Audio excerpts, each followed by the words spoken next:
à tous. En tout cas, merci d'avoir accepté notre invitation. Bon, on l'a fait un peu last minute, mais un peu, vous voyez, c'est un peu comme ce qui se passe en crypto. Il y a un momentum, donc on a été assez rapide suite à l'annonce qui a été faite par la Banque centrale Maroc, la Banque El Maghreb, du projet de mettre un cadre réglementaire autour du sujet des cryptoactifs. On s'est dit, bon, sachant qu'on travaillait en parallèle avec Ilham et Ismaël sur différents sujets autour de cette thématique, on s'est dit, tiens, ça serait peut-être le moment d'engager un premier webinaire pour justement commencer à discuter autour de ce thème qui est grandement important pour le Maroc, mais pas que. Donc, on a vu au niveau de l'actualité ces dernières semaines, ces derniers mois, qu'il y a, bon, bah, il y a un intérêt grandissant dans beaucoup de pays dans le monde, et puis je parlerai principalement des États-Unis, avec l'arrivée de Trump au pouvoir et son gouvernement qui est très pro-crypto-actif et qui a mis aussi au cœur de leur stratégie le sujet de la crypto de manière générale.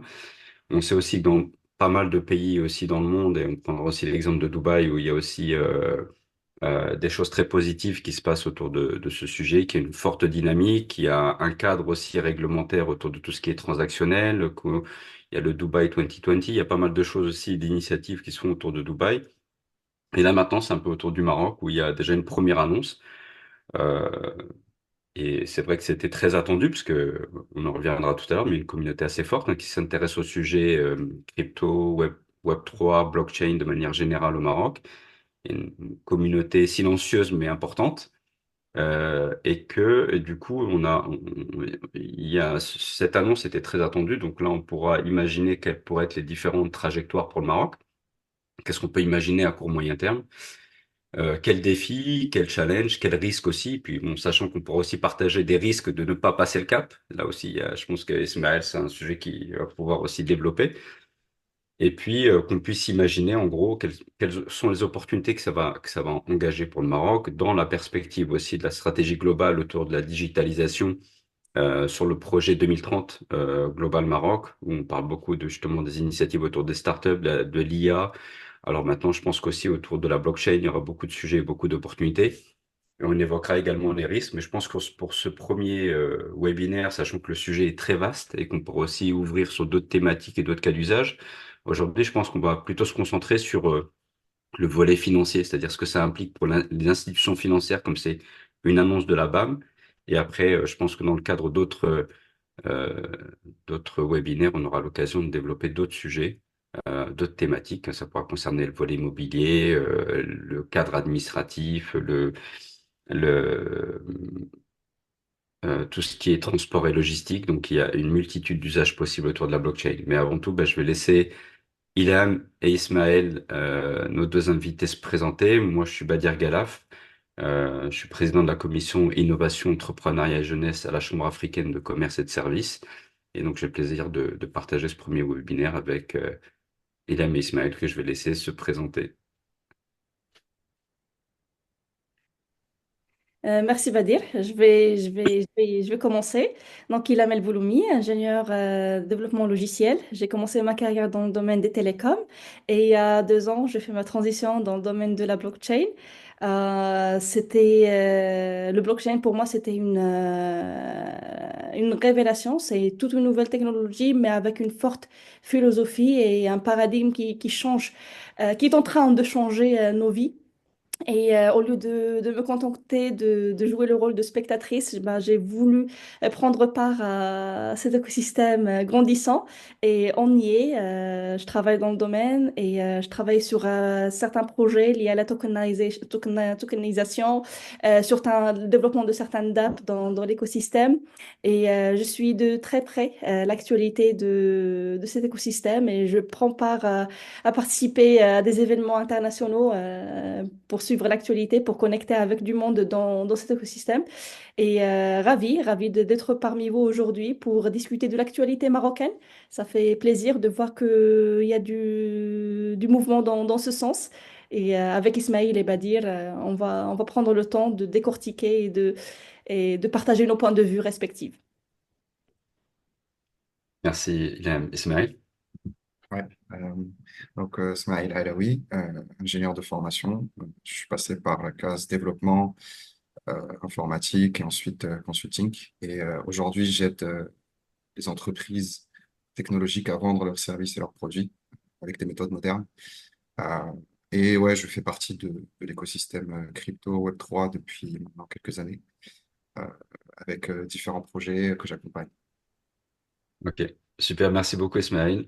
Bah écoute, on va aller directement dans le vif du sujet. Donc on va parler du projet de régulation. Donc aujourd'hui, il n'y a pas encore de cadre bien spécifique qui est défini, mais on peut imaginer dans quelques mois ce qui va se passer. Puis on peut aussi s'inspirer des exemples qui se passent un peu dans le monde pour se dire quelle pourrait être la trajectoire naturelle du Maroc, qui a une ambition forte d'être un véritable hub pour ce qui est digital de manière générale.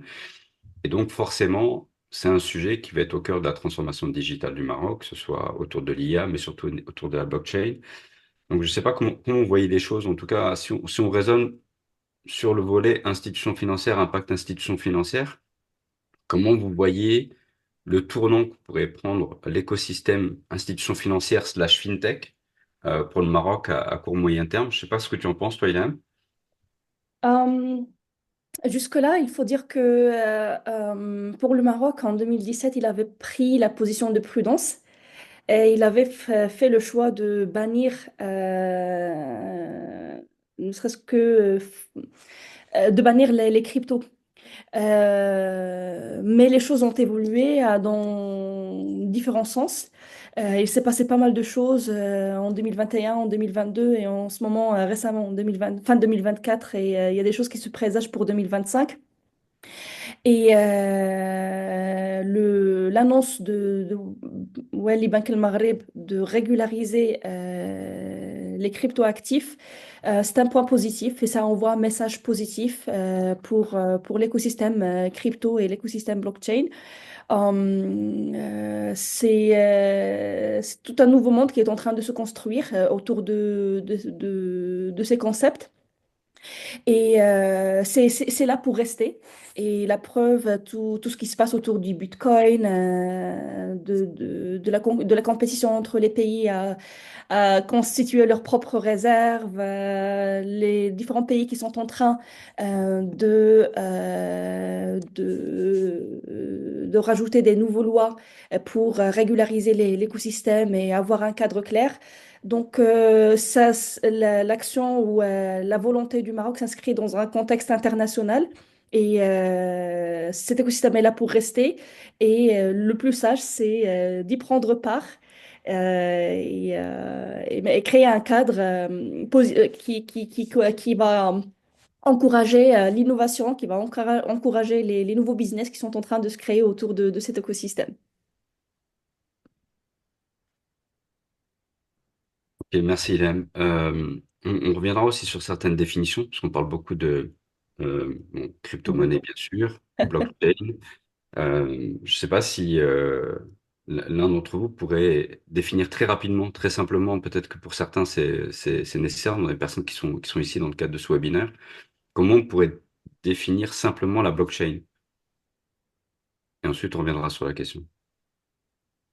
Euh, je vais me lancer, je vais essayer de fournir une explication simplifiée, même si c'est tout un sujet. Et j'invite vraiment tous les participants à se renseigner plus. En fait, la blockchain, c'est une base de données qui est partagée, qui est transparente, qui est immuable, qui permet en fait d'enregistrer différentes transactions euh, que feraient les utilisateurs de cette base de données. Et aujourd'hui, c'est ce qui permet en fait euh, de faire fonctionner les cryptoactifs, les monnaies numériques, ainsi que d'autres produits blockchain. Euh, et, euh, et en fait, cette technologie est née en même temps que le Bitcoin, en- juste après la crise financière de 2008. Et ça a permis en fait à beaucoup d'autres produits de voir le jour. Euh, voilà, j'ai tenté une explication, mais on pourra y revenir lors des prochains webinaires. Non, c'est Ouais, très clair. je vais compléter ce que vient de dire Ismaël. Effectivement, c'est une technologie qui est née en 2008-2009 avec le premier white paper qui parle du e-cash et que c'était la base de la création du Bitcoin par la suite. Mais pour faire simple, la blockchain, c'est une sorte de database publique, ouverte à tout le monde, et avec des données qui sont immuables, c'est-à-dire une fois enregistrées dans la database, on ne peut plus les changer. Et ça garantit la sécurité, donc du moment qu'on ne peut plus échanger la data. Ça garantit la transparence du moment que c'est public et l'authenticité des données. Et c'est ça l'avantage de la blockchain et c'est ça les concepts de base sur lesquels on a bâti pas mal de solutions technologiques, entre autres les crypto-monnaies et Hmm. d'autres applications comme la DeFi, les NFT et j'en passe. Ok, excellent. Merci pour les explications. Et du coup, je reviens à toi, Ismaël.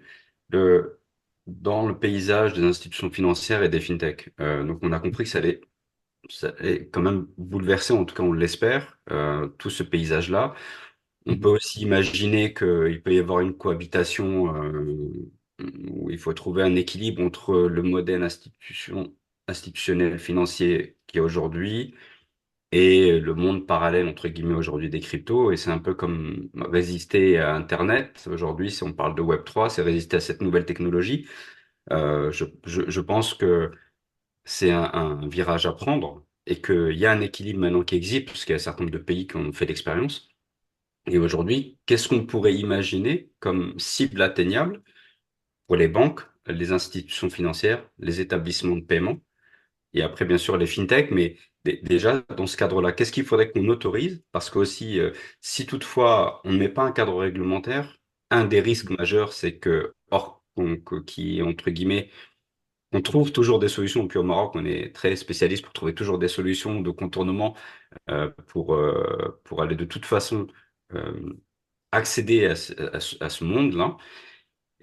Donc, quel serait du coup le tournant à prendre, encore une fois par expérience, je sais que vous savez un peu tout ce qui se passe un peu dans le monde sur ce sujet, pour qu'on puisse commencer à avoir un premier alignement de ce sujet au Maroc. Ça serait quoi?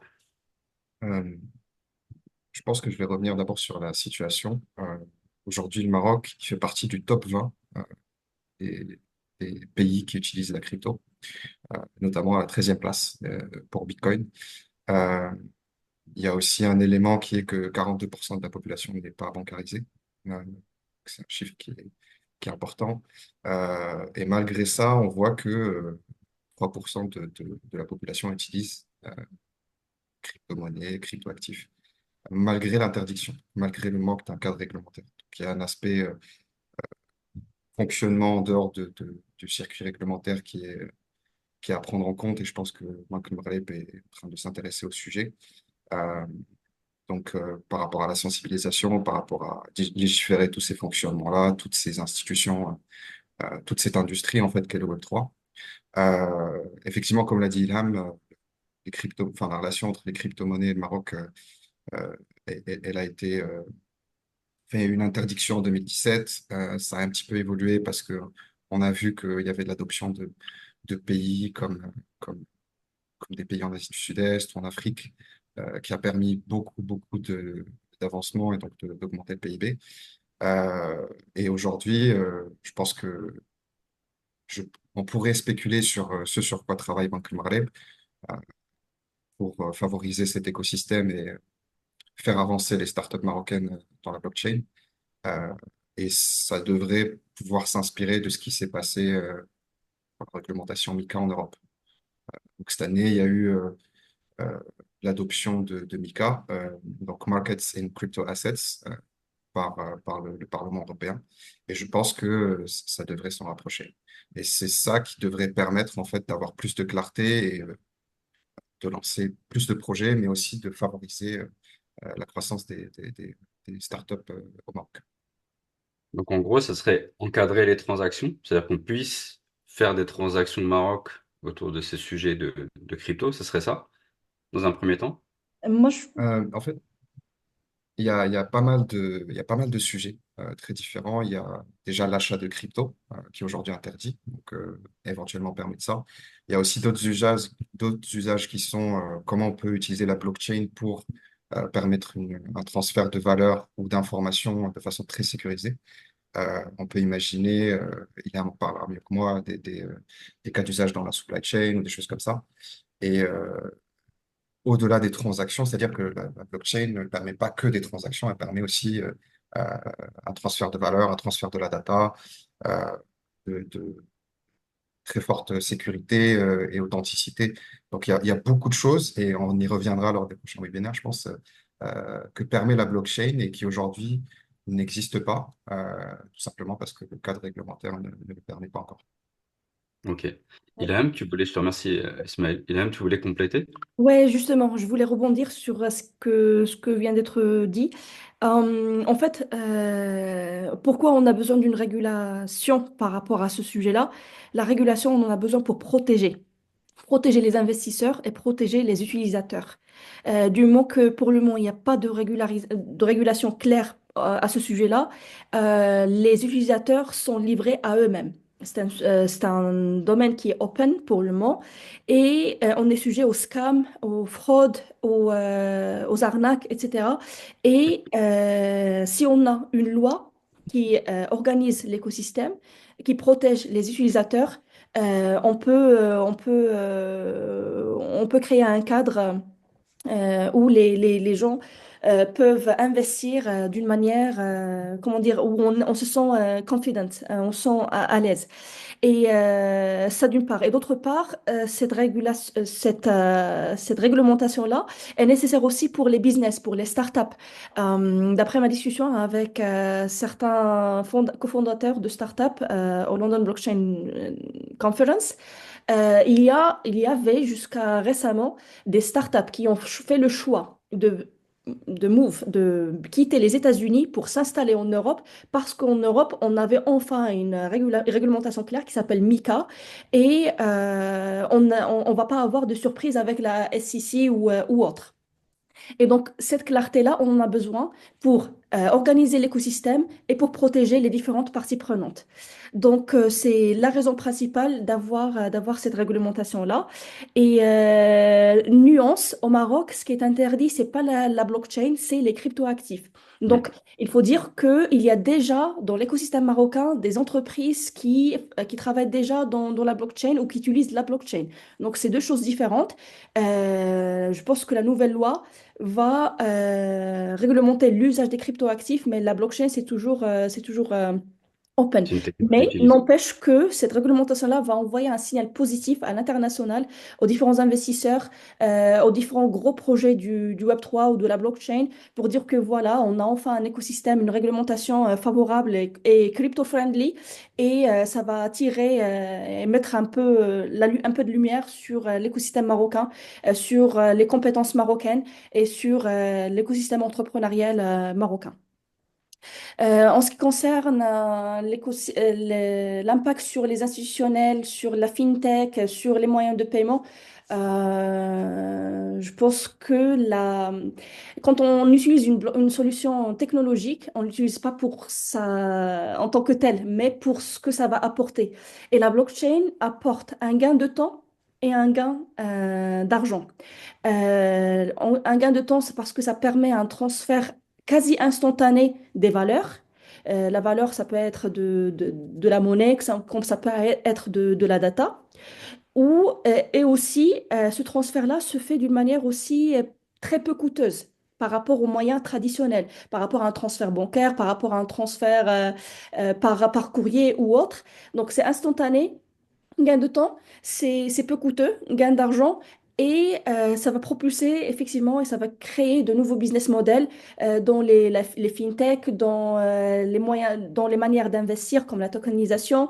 Et là, rien qu'en parlant de tokenization ou tokenisation des real world assets, c'est un large domaine où on va parler d'immobilier, on va parler d'actions dans la bourse, où on va parler aussi de l'art. Et c'est une nouvelle porte d'investir et une nouvelle porte d'inclusion financière.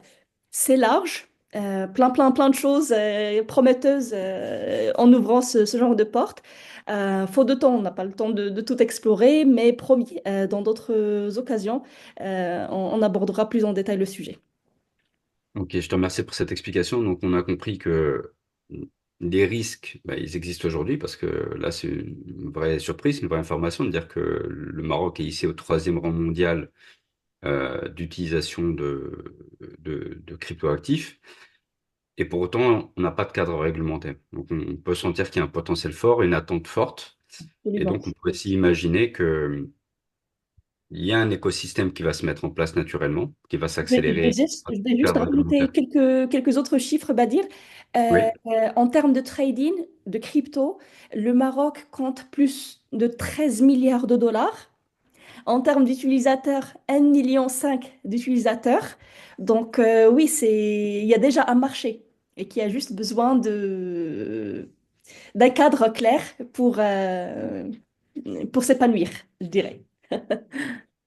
Mais justement, donc, on a ce cadre-là, et comme le dit un de nos invités, Sanoufsine, il dit qu'effectivement, il y a c'est un sujet qui est très attendu au Maroc, mais il y a un cadre réglementaire aujourd'hui qui est très strict, qui ne le permet pas. Donc, on peut imaginer que avec les annonces qui vont arriver prochainement, qu'il va y avoir la possibilité d'encadrer les transactions qui sont nombreuses, avec des volumes qui sont relativement importants. Donc, ça fait aussi un manque à gagner pour les institutions financières, locales, de capter une partie des flux. Donc ça peut être les établissements de paiement, ça peut être les banques traditionnelles qui peuvent, comme un certain nombre de banques, on le voit dans différents pays, qui permettent ou qui proposent le fait de pouvoir acquérir des cryptoactifs à travers la plateforme. Ça fait également de la place pour les fintechs qui sont déjà peut-être qui ont déjà un pied dans le sujet et qui vont pouvoir trouver des cas d'usage et des collaborations avec des institutions financières ou des banques qui ont pignon sur rue. Donc ça, on peut imaginer déjà que ce premier volet, qui, de mon point de vue, est atteignable, c'est-à-dire en gros dire permettre à la population. Après, il va peut-être y avoir aussi un sujet avec tout ce qui est office d'échange, voir comment tout ceci va s'articuler.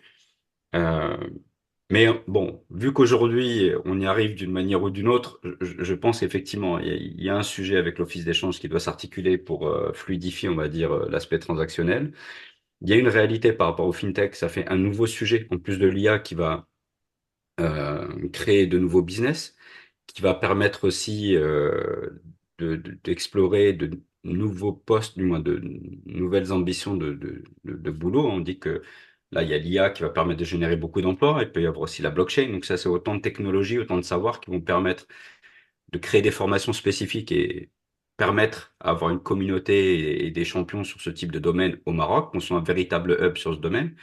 Donc c'est vrai pour l'IA, ça va le devenir pour la blockchain. Pour les fintech et les startups, ça fait de nouveaux usages. Je suis sûr qu'il y en a plein qui ont dû se freiner dans le monde de la startup et de la fintech en se disant, bon, il n'y a pas de cadre, on n'y va pas, on va plutôt s'orienter sur autre chose, sur du paiement de manière générale. Et là, du coup, ça fait un vrai sujet majeur. Là, vous l'avez dit, on a parlé en plus d'1 million de personnes au Maroc, c'est ça, qui utilisent ce sujet. Donc, si vous arrivez à capter ne serait-ce que 10% de ce volume-là, d'un point de vue business, c'est quelque chose de très important. Et donc, voilà, tout cet intérêt va venir en grandissant. Et puis, bon, ça va nécessiter aussi de sensibiliser les gens, vulgariser un peu ce qu'est, et puis démystifier tout ce sujet autour de la crypto, la blockchain, le Web3, où il y a encore beaucoup de choses qui sont pas forcément très claires dans les esprits des gens, que c'est pas encore très, très palpable, très concret. Il y a beaucoup, ils se disent oui, moi ça peut m'intéresser, mais je comprends pas en fait. Autant tu me donnes du cash, je sais ce qu'on est beaucoup une culture de cash. Le cash on maîtrise, l'argent dans la banque on le maîtrise. Et comme le rappelait Ismaël, il y a un sujet aussi où on a encore un taux de bancarisation qui doit être faible, faible. Il est autour de 40%. Donc il y a aussi de la place sur le sujet de l'inclusion financière. Mais on a toujours cette culture de posséder physiquement les choses et le cash. Donc je pense qu'il va y avoir aussi un challenge pour arriver à sensibiliser les gens et que ce soit un nouveau levier qui va permettre d'améliorer l'inclusion financière, comme ça a été le cas des telcos il y a quelques années derrière, des établissements de paiement. Donc je le vois aussi comme un booster sur ce sujet. Je ne sais pas ce que vous en pensez. En fait, pour rebondir rapidement sur ce que je viens de dire, Badir, par rapport à la mentalité des Marocains, c'est vrai qu'on a une relation très orientée physique. On souhaite voir dans quoi on investit. Soit on investit, soit on a du cash, soit on investit dans de l'or, c'est du physique, soit on investit dans l'immobilier, c'est encore du physique. C'est la mentalité des Marocains en général. Mais aussi, il faut dire que, il y a des barrières. En ce qui concerne les cryptoactifs et la blockchain, la majorité des gens en entendent parler, mais ils ont du mal à capter de quoi il s'agit. Il y a un effort d'éducation à faire dans ce sens et à leur expliquer comment ça marche et à les initier. Et à rendre les choses concrètes pour eux. Parce qu'une fois on fait la première transaction ou la première création de sa wallet MetaMask, par exemple, et on fait le premier transfert d'une wallet à un autre en quasi instantané, c'est là où on touche concrètement l'intérêt d'avoir une telle solution et le potentiel d'avoir ça entre les mains. On est maître de son argent, on est maître de ses crypto-monnaies, on a une certaine liberté à gérer, on a une certaine aisance financière et temporelle parce que c'est instantané et c'est peu coûteux. Donc, une fois on a on a touché ces avantages-là, là, on peut prendre goût et commencer à s'intéresser à ce genre de solutions technologiques. Donc, effectivement, il y a un effort d'éducation, de vulgarisation auprès de notre population marocaine afin de leur faciliter l'adoption de cette nouvelle technologie. Mais je te laisse, Ismaël, éventuellement, si tu souhaites rebondir par rapport à ce que vient de dire Je voulais te Nadir. demander comment, parce que tu as utilisé le mot wallet, Ah, ah. donc est-ce que tu veux bien t'aventurer à expliquer ce que c'est? La wallet, c'est une sorte de compte bancaire où tu n'as pas besoin de banque pour t'autoriser à l'avoir. Il s'agit juste d'installer une simple application sur ton téléphone ou un plugin sur ton ordinateur et ça te donne une adresse à partir de laquelle tu peux envoyer ou recevoir de l'argent sans avoir une tierce personne pour te l'autoriser. La banque, un compte bancaire, tu as besoin de te rendre à la banque, donner ta pièce d'identité, donner des justificatifs. Et une fois c'est validé et vérifié et validé, là, tu peux avoir accès à un compte bancaire et commencer à recevoir et envoyer de l'argent. Et encore, quand tu es avec une banque, tu as des limitations, tu as du contrôle. Par contre, avec une wallet, tu es maître de ton compte bancaire. C'est toi qui gères toi-même tes actifs financiers. Et c'est toi qui gères tes limites aussi. Donc, oui, c'est une sorte de compte bancaire, mais sur la blockchain où tu es, le maître et tu n'as pas de partie tierce pour, euh, pour gérer ça. Ça a un avantage et aussi des inconvénients, parce que si jamais tu as un pépin, tu es victime d'une arnaque ou d'un scam, tu n'as personne à qui te tourner. Par contre, Mhm. avec une banque, bah, tu as des assurances, tu as un système de cybersécurité, tu as des process. Donc, ça a des avantages et des inconvénients. C'est des paradigmes et des philosophies différentes. Et ça ne se contredit pas, c'est pas en concurrence, c'est complémentaire. Et c'est deux écosystèmes qui peuvent vivre ensemble. Aujourd'hui, on voit aussi des banques qui proposent des solutions pour acquérir des cryptoactifs. Donc, de première vue, c'est des compétiteurs, c'est des ennemis, entre guillemets. Mais aujourd'hui, je vois que les gros investisseurs sont les institutionnels financiers qui sont en train de prendre de grosses parts de marché de cryptoactifs, de gros investisseurs dans le domaine. Et il y a aussi de nouvelles solutions qui apparaissent et qui sont en train de marier les deux solutions, le système bancaire traditionnel et le système bancaire basé sur les cryptoactifs et les blockchains. Ouais, ouais. Je pense que pour le wallet, ouais, c'est exactement ça. C'est une sorte de compte bancaire. Peut-être le concept le plus proche de ce qu'on connaît, mais 100% responsable. C'est-à-dire qu'on est soi-même sa banque. Et donc, si on se fait arnaquer ou hacker, on perd tout. Ouais. Donc, il y a vraiment un sujet de sensibilisation euh, à apporter aux personnes avant de commencer à utiliser. C'est-à-dire que avant d'intégrer ce monde qui est le Web3, il faut vraiment comprendre des concepts, vraiment bien étudier et savoir ce dans quoi on va s'aventurer. Et ça, on va vous en reparler dans les prochaines sessions Ouais. euh, qu'on va programmer prochainement. Mais oui, not your keys, not your coins. Donc, pareil, si vous, à partir du moment où vous avez un wallet, vous êtes 100% responsable. Donc, c'est du positif, mais aussi ça vous expose à des risques. Donc, en gros, on pourrait dire que le bon compromis, ce que tu évoquais tout à l'heure, Ilham, c'est que les banques, les institutions financières qui ont un cadre réglementaire de facto Oui, permettent les transactions à travers leur système. oui, Et du coup, on a le bon équilibre entre la logique full décentralisée, où effectivement, il n'y a pas de tierce personne qui, qui a accès à ce que vous faites, ce que vous faites pas. En revanche, là, vous arrivez dans un cadre où, justement, ces banques, ces institutions financières le oui, permettent, que c'est capté sur ces plateformes-là. Et donc, vous pouvez trader, vous pouvez acheter différents types de crypto et qui sait, le jour si la banque centrale se lance et lance une monnaie numérique digitale, elle sera aussi de fait aussi intégrée dans cet écosystème. Donc peut-être que le bon compromis à court terme, ce serait celui-là. Ce serait de dire que ces institutions financières permettent d'acquérir des transactions, de faire des transactions, pardon. Et du coup, il y a une question, je vais commencer à prendre des questions des personnes qui sont dans l'Assemblée. Ouais, Alors, je voulais juste réagir, oui, dire rapidement. Euh, je t'en prie. il y a, donc tout ça, c'est un nouveau monde. Il y a beaucoup de choses qui se passent et on l'a vu avec les actualités, avec l'élection de Trump et de la nouvelle administration américaine.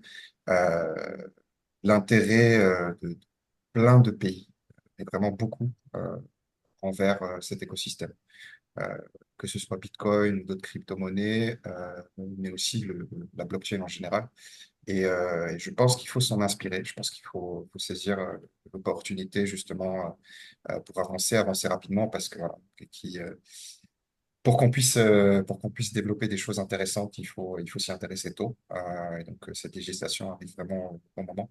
Euh, je voulais juste mentionner par exemple la Russie qui va commencer à réinvestir en Bitcoin. Je voulais aussi mentionner que euh, beaucoup de pays qui sont très similaires au Maroc ont déjà forte adoption grâce à un cadre juridique. Et donc, l'avenir est très radieux. C'est vraiment une opportunité pour les investisseurs et pour les gens qui veulent créer des projets de s'intéresser au sujet en attendant que la loi sorte. Ce qui va permettre de lancer vraiment des projets avec vraiment beaucoup de potentiel, que ce soit pour les banques ou les entreprises. Et d'ailleurs, j'ai une question par rapport à ça. Est-ce qu'au Maroc, donc on sait qu'il y a des utilisateurs de la crypto, on sait qu'il y a des entreprises qui utilisent la blockchain, la technologie, parce que là, il n'y a pas de problème à utiliser cette technologie. Je crois même que l'OCP en fait partie. oui. Qu'il y a des projets aussi autour de tout ce qui est KYC, qui utilisent cette technologie, qui est aussi particulièrement intéressante. Euh, mais est-ce que vous savez si cette techno, le Web3 et la blockchain, on a des jeunes ingénieurs qui sont formés au Maroc? Ou est-ce qu'on a une grosse communauté d'ingénieurs qui maîtrisent cette techno? Parce que du coup, ça va ouvrir beaucoup de possibilités d'un point de vue business, l'entreprise et puis les banques et les institutions financières vont s'y intéresser. Et on va avoir besoin dans le pays d'avoir des techniciens qui maîtrisent le domaine et on va devoir se préparer à ça. Au même titre que l'IA, là, on va avoir besoin de personnes qui maîtrisent parfaitement cette techno et on va avoir besoin d'une armée de développeurs pour justement être dans un contexte de souveraineté numérique et puis d'être aussi autonome sur un domaine sensible comme celui-là, avoir suffisamment de personnes dans le pays qui puissent justement rallier les rangs de ce sujet. Si on évoque le volet formation au Maroc, d'après mes connaissances, il y a certaines écoles d'ingénieurs au Maroc qui commencent à traiter ce sujet, comme l'NCIAS, l'INPT. Apparemment, ils ont des cursus de formation sur les bases de la blockchain. Mais est-ce que c'est suffisant ou pas à voir? Mais d'après ce que je sais, c'est que la majorité des gens, comment dire, qui sont installés au Maroc, qui travaillent actuellement dans le domaine de la blockchain, c'est surtout de l'auto-formation.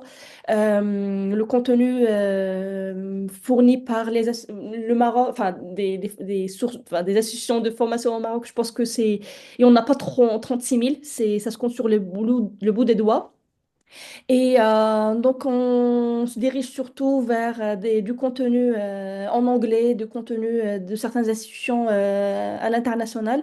Et effectivement, il y a un manque sur le marché marocain de compétences marocaines qui peuvent former à ce sujet. Mais je pense qu'il y a une bonne communauté Web3 au Maroc. Mais si on crée des synergies et on unifie les efforts, on peut créer notre propre hub blockchain, qui soit orienté formation, qui soit orienté hub startup, focalisé sur l'écosystème Web3 et blockchain. Il y a tout un monde à créer autour de ça au Maroc, quoi. Ok, je te Ouais. remercie. Euh, je rebondis rapidement. Il y a effectivement, le besoin de formation, il est à deux niveaux.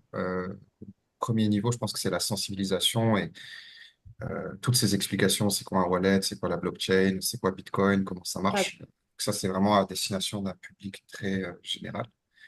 Et deuxième niveau, c'est effectivement de former des ingénieurs blockchain, euh, voire même blockchain IA, parce que maintenant, les deux technologies commencent ouais, à ça se fusionner. marie. On entend parler de proof of human, des choses comme ça, parce que demain, demain, très rapidement, le web va être inondé par du deepfake, des choses qui sont générées par l'IA, et du coup, on va devoir s'intéresser, enfin, savoir qui est humain de qui l'est pas. Et aujourd'hui, c'est impossible sans la blockchain, sans cette technologie. Euh, et donc, il faut avoir des ingénieurs, comme tu dis, une armée d'ingénieurs qui savent développer des applications décentralisées, interagir avec les blockchains, etc. Et pour, on va y travailler. On va travailler à fournir ces formations, à fournir cette sensibilisation. Et au niveau de la communauté, j'invite les gens qui participent à nous contacter. On va organiser différents événements. On peut déjà euh, discuter de plein de choses différentes si le sujet vous intéresse. Euh, et donc, vous inviter aussi aux événements qu'on va organiser. Merci Ismaël. Bon, en tout cas, ce que je voulais rajouter par rapport à ça, c'est que bon, les opportunités, on en voit, elles sont en grand nombre. Qu'à court terme, on peut imaginer que il y ait ces deux mondes qui sont opposés pendant longtemps, c'est-à-dire l'institution financière traditionnelle et les banques telles qu'on le connaît, et le monde des cryptos. Il y a un monde où les deux arrivent à fonctionner ensemble et dans différents pays, on voit que ça fonctionne. Il y a un tournant à prendre. En tout cas, il y a la volonté de Banque El Maghreb, donc ça, c'est plutôt très positif. La première étape, on l'a évoqué, et ça fait aussi appel à une question de Stéphane qui dit quid de l'imposition des gains, donc on ne va pas rentrer dans ce débat-là. Je Euh, peux juste répondre rapidement à la question de Stéphane. Au jour d'aujourd'hui, on ne connaît pas encore les détails de la loi, de la réglementation des cryptoactifs au Maroc. On sait juste qu'il y a une volonté, il y a un texte de loi qui va apparaître courant 2025, mais les détails par rapport à la taxation, l'imposition et comment ça va être organisé, on le saura en courant 2025. Merci. Donc en fait, l'idée, c'était de dire qu'effectivement, on oppose le côté centralisé avec un tiers de confiance versus full décentralisé. Ouais. On a dit que précédemment que le monde qui permet de les rejoindre, ces deux mondes, il y a effectivement le fait de utiliser la technologie pour avoir une e-devise, un e-dirham par exemple au Maroc. Ça, c'est ce qu'on appelle une CBDC, Mhm. donc qui soit créée au Maroc. Donc ça, c'est aussi un sujet important. Parce qu'il faut pas qu'on oppose les mondes, mais il faut plutôt qu'on réfléchisse à comment les deux peuvent fonctionner ensemble. Décentralisation vs contrôle et surveillance. Bon, il y a des pays où, même en France, vous pouvez acheter sur certaines plateformes connues. Donc, vous faites un KYC normal, vous renseignez vos informations et puis vous pouvez faire des transactions, trader, etc. Certes, à un moment donné, va se poser la question de l'imposition quand vous êtes sur ces sujets-là, mais là, aujourd'hui, ce n'est pas notre sujet. Mais en gros, dire, c'est comment on utilise la techno dans le système actuel pour répondre à des enjeux qui sont importants, des enjeux liés notamment à l'inclusion financière, des enjeux de comment cette technologie peut accélérer la digitalisation d'un certain nombre de sujets au Maroc, peut sécuriser. On a parlé de tous les bienfaits de cette technologie. Je pense que le sujet à court terme, c'est plutôt celui-là. Et puis, bien évidemment, tout ce que ça va générer en termes d'opportunités. Donc, la formation, la création d'emplois, un boost au niveau des startups et des fintechs. Donc, tout ça, et bien évidemment, tout le flux financier Absolument. qui va être entre guillemets pas capté, mais en gros, il y a une partie de ce flux financier qui pourra avoir un intérêt pour l'économie du pays. Donc, on verra comment les choses vont se passer. Euh, En tout cas, on sait pour sûr que ça va générer autant d'opportunités que de ce qu'on vient d'évoquer. En revanche, d'un autre côté, les risques, c'est si on met pas de cadre autour de ce sujet, on va continuer à faire ce que l'on fait, alors qu'on est plutôt visiblement nombreux au Maroc à, à être dans le sujet, c'est être vulnérable. Parce qu'il n'y a pas de cadre qui donc risque de cybercriminalité, risque Mhm. etc etc. Donc et je pense que le pays en a conscience. Et je pense qu'il y a autant de pays dans le monde qui peuvent être cités comme exemple. Je crois, Ismaël, lorsqu'on discutait, vous aviez parlé de Dubaï, vous avez parlé du Nigeria, vous avez parlé de pays en Amérique latine, et puis bien évidemment la dynamique est en train d'inscrire les États-Unis. Donc ça, c'est très important. Donc on va pas réinventer la roue, mais on va plutôt s'inspirer de ce qui est fait et puis voir qu'est-ce qui culturellement, psychologiquement, on va plus s'adapter à notre culture, à nos usages parce que aussi, ça va aussi potentiellement contribuer à la disparition du cash, qui peut être vu positivement et négativement. Donc voilà, donc c'est autant de sujets qu'il va falloir amener progressivement. Il y a une remarque ou une question de Kevin. Le Maroc doit vite créer son hub crypto. Il y en a au moins un dans chaque continent. Le Maroc doit leader l'Afrique et vite l'obstacle. Surtout, c'est le dirham non convertible qui est en fait de facto une économie semi-fermée et donc non compatible à amener un écosystème crypto. Mais écoute, tu as parfaitement raison, et c'est d'ailleurs l'ambition du Maroc à travers son projet digital ou Digital 2030, c'est d'être un véritable hub pour le Maroc, mais pas que pour le continent de manière générale. Il y a déjà d'autres pays qui sont plus ou moins avancés sur le sujet, comme le Nigeria, Ouais. mais le Maroc s'inscrit vraiment dans tout ce qui est digital, innovation, IA, startup, d'être un véritable champion régional et puis véritablement un hub dans les relations bilatérales avec un certain nombre de pays en Afrique. Et bon, j'ai cru entendre par ailleurs, alors ça, j'ai pas encore vérifié, qu'il y a un certain nombre de pays en Afrique qui rêveraient d'une monnaie digitale unique africaine. Donc ça, euh, on peut rêver, mais ça serait l'idéal, qui est une e-devise africaine avec qui soit, comment dire, contrebalancé avec, je sais pas moi, soit du Bitcoin, soit de l'or, je sais pas comment ça fonctionne à ce moment-là, hein. C'est avec quelle réserve derrière? Est-ce que c'est une réserve de Bitcoin derrière pour justement avoir une e-devise ou est-ce que ça peut être des réserves comme de l'or pour justement contrebalancer? Ça, je sais pas. Mais en tout cas, c'est clair que il y a un virage à prendre très rapidement. Je pense que le Maroc en a conscience et pour se positionner en véritable leader dans ce domaine. Donc je sais pas les amis si vous avez des compléments à rajouter, un takeaway, parce qu'on aura effectivement d'autres webinaires. S'il y a des questions rapides, on peut essayer de les prendre. Ouais, si je peux rebondir rapidement sur le IDIRAM et les CBDC. Les CBDC en général, c'est un sujet controversé dans le monde entier, pas juste au Maroc. Ok. Euh, c'est vrai que ça facilite les échanges financiers du moment qu'on a accès à une monnaie locale digitale. Mais ça relève des questions de confidentialité, de flicage, de transparence, de comment on va gérer cette monnaie digitale, comment on va gérer la taxation, etc. C'est un grand sujet et qui n'est pas très bien accueilli dans le monde entier, dans plusieurs pays, pas que au Maroc. C'est un sujet à détailler, à mûrir comme réflexion. Et je pense que ce serait pas le premier use case du Maroc en termes d'application des cryptoactifs. Je vois ça comme un projet qui serait plutôt long terme. On peut commencer la réflexion dès aujourd'hui. Mais je ne crois pas à son application, par exemple, l'année prochaine ou l'année d'après. Surtout que on est face à une population au Maroc qui n'est pas bancarisée, qui n'est pas qui est cash-oriented. Donc, il y a tout un chemin à faire avant, avant de concevoir des solutions basées sur le IDIRAM ou les CBDC en général. Voilà, c'est ma Merci, réflexion Yann. par rapport au CBDC. Je te remercie. Ismaël? Oui, oui, par rapport au CBDC, c'est quand même une tendance mondiale. Donc, il y a eu déjà des tests qui ont été faits, euh, y compris aux États-Unis, sur comment on pourrait instancier une monnaie numérique qui serait utilisée par l'État. Euh, bon, c'est un sujet effectivement controversé. Euh, on laissera le choix aux législateurs de discuter avec les connaisseurs et de trancher.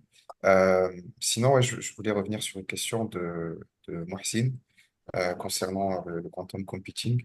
Effectivement, ça remet en question la sécurité, mais enfin, toute l'équipe Bitcoin, Ethereum, etc., on s'en au courant. Et il y a déjà des avancées qui sont faites en ce sens. J'ai pas plus de nouvelles, mais je sais qu'ils travaillent sur le sujet du quantum computing pour réduire justement le risque d'attaque potentielle qu'auraient des gens qui possèdent cette technologie. Ok, merci Ismaël. Je ne sais pas s'il y a des questions ou des remarques, je regarde en même temps. Il y a Stéphane qui nous a partagé un article de Badr Belhaj. Je pense que ça fait partie des invités futurs invités qu'on avait identifiés. C'est bien ça, il aime pour un Oui, tout futur à web. fait. Tout à fait. Voilà, donc ce monde-là est donc autant il y a plus d'1 million de personnes, autant ce monde est aussi petit. Donc les gens se connaissent assez vite sur ce domaine. Donc on va d'ailleurs l'inviter parce qu'il est très pertinent dans ses analyses sur le sujet, euh, BDC. le cadre Parfait. réglementaire, CBDCs, ce que ça peut apporter pour le Maroc. Est-ce que vous avez des questions, les amis? Est-ce que vous voulez qu'on revienne sur un sujet ou est-ce que vous avez des remarques? N'hésitez pas.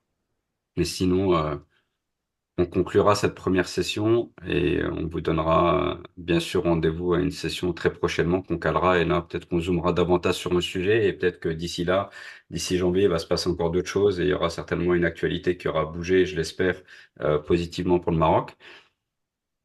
Mais en tout cas, Euh, gardez en esprit que quel que soit le scénario, il y a de la place à beaucoup d'opportunités. Donc on a parlé de formation, on a parlé des sujets autour des fintech. On a parlé de start-up. Voilà, donc c'est un virage à prendre. Il y a une question de Kevin. Quels sont les next steps prochains 3-6 mois pour que le Maroc bouge au niveau crypto? Ismaël, tu veux répondre à cette question? euh,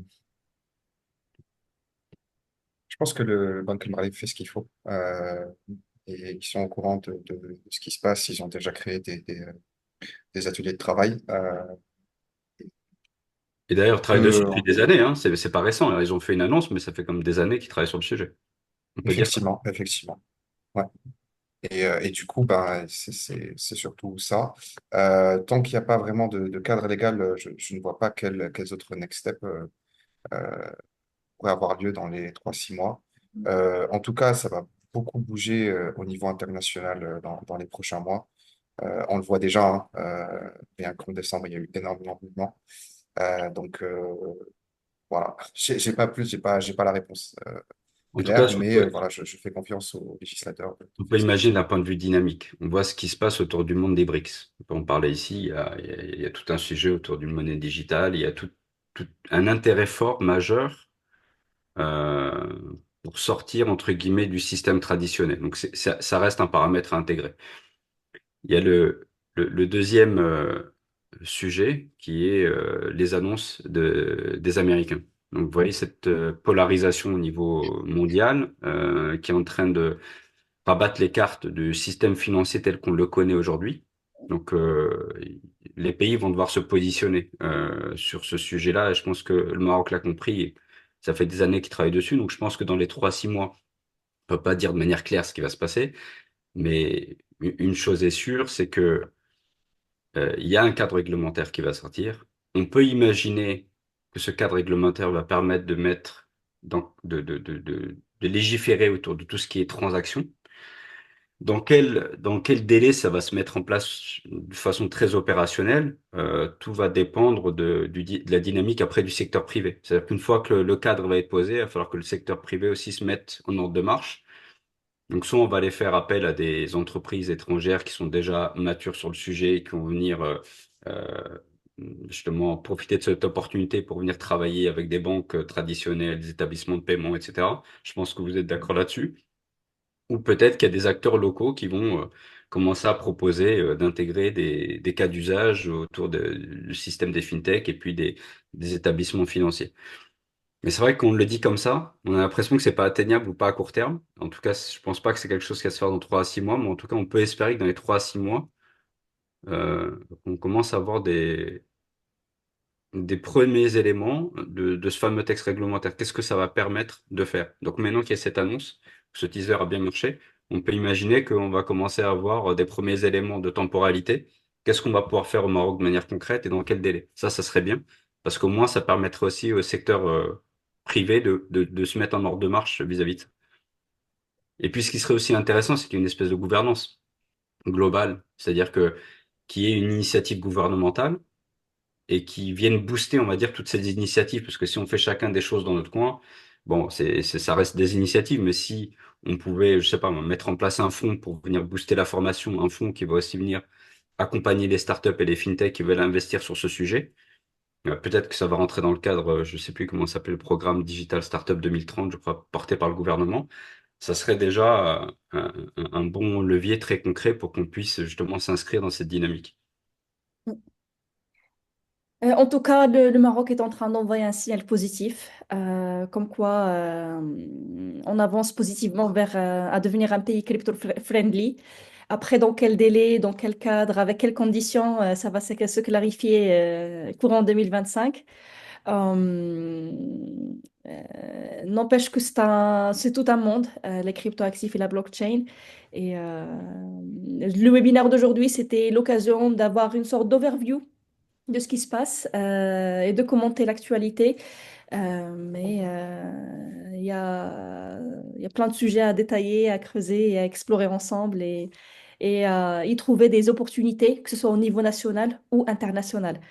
C'est vrai qu'on est focus actualité marocaine, mais il ne faut pas oublier que c'est un domaine ouvert à l'international et quand tu crées une solution ou une start-up dans ce domaine, c'est pas que pour un cadre réduit, mais pour des millions de gens dans différents continents.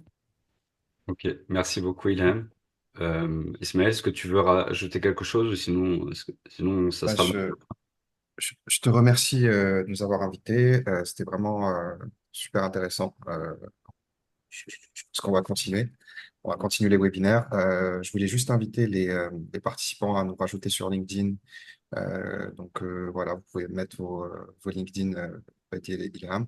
Et parce qu'on va créer le mouvement, on va créer une commune, on va créer pas mal de choses. Et du coup, restons en contact et discutons de l'avenir de la blockchain au Maroc. Ok, merci Ismaël. Donc en tout cas, le rendez-vous est pris. On communiquera cette fois-ci un peu plus en avance pour le prochain thème. On va également suivre l'actualité. Il y aura d'autres invités. On aura des tables rondes depuis différents formats autour de ce sujet, mais en tout cas, on s'est engagé à suivre ce sujet de manière très près, partager sur les opportunités qu'il pourrait y avoir, et puis on accueillera d'autres entrepreneurs, d'autres euh, d'autres personnes qui veulent engager des initiatives, et nous verrons en tant que Chambre africaine comment on pourra accompagner ces différentes initiatives et aider, et puis mettre à disposition notre écosystème avec plaisir. En tout cas, merci à tous pour d'avoir répondu présent à ce premier call. Merci Ilham, merci Ismaël, Merci et puis je Badir. vous dis Merci. à bientôt. À très Merci, bientôt. Vadé. Merci à tout le monde et merci à tous de votre présence. Au revoir. Salam, à la prochaine.